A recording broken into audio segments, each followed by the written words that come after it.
says, 25. Knowing that the self is unmanifest, a non-object to the senses, incomprehensible because he is a non-object to the mind, and changeless, O Arjun, it does not befit you to grieve over him. The soul is unmanifest and not an object of the senses. He cannot be grasped by the senses. He is present even when there is the association of senses with their objects, but he cannot be comprehended. He is beyond thought. He is eternal and he is present even when the mind and its volitions persist, but he is beyond perception, enjoyment, and access. So the mind has to be restrained. Lord Krishna has told Arjun that the unreal has no existence and neither is the real ever non-existent. The self is that reality. It is the self that is changeless, constant, eternal, and unmanifest. They who know the essence have found the self adorned with these traits. Not linguists nor the affluent, but only seers have known the unique character of the self.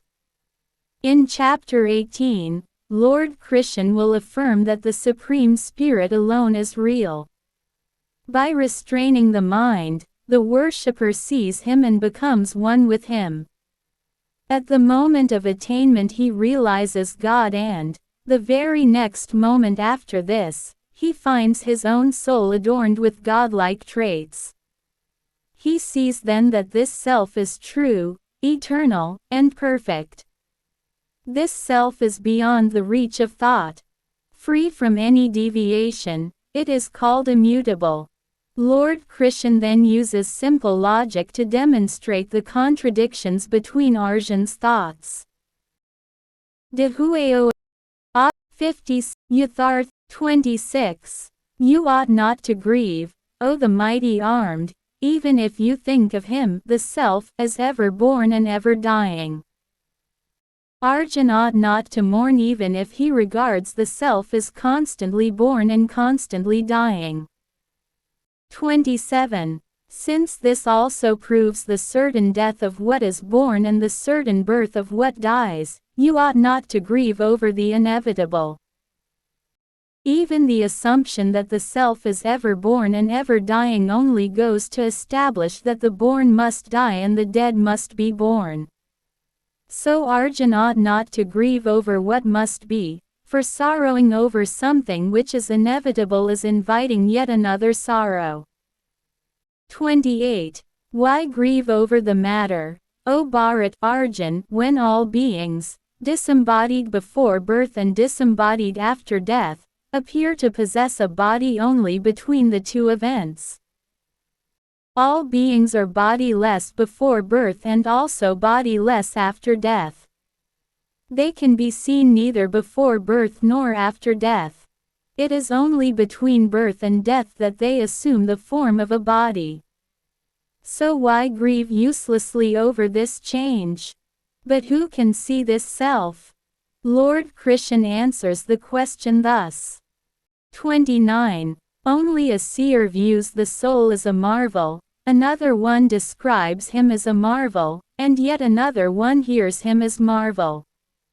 While there are some who hear him and yet know him not. Delhi U. C. Makarya, Chapter 2, 57. Lord Krishna has said before that only enlightened, realized sages have viewed the self. Now he elaborates the rareness of this vision. Only a rare sage sees the self, views him directly rather than just hear of him. Similarly, another rare sage speaks of his substance. Only he who has seen the self can describe him. Yet another rare seeker hears him as a wonder, for even hearing the voice of the self is not possible for all because it is meant only for men of high spiritual attainment. There are people who hear the self and yet know him not, because they are incapable of treading the spiritual path. A man may listen to countless words of wisdom, split hairs, and be eager to acquire the highest wisdom.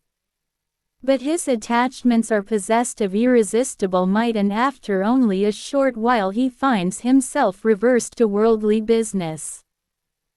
So at last Lord Krishna gives his verdict.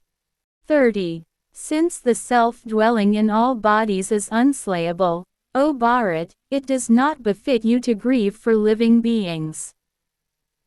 Arjuna ought not to mourn for living beings, because the self, in whatever body he is, can be neither slain nor pierced through.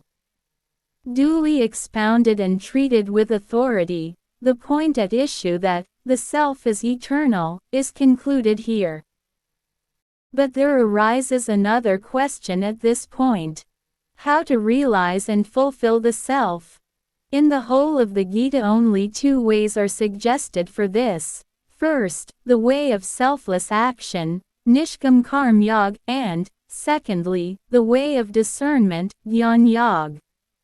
The required action for both the ways is the same.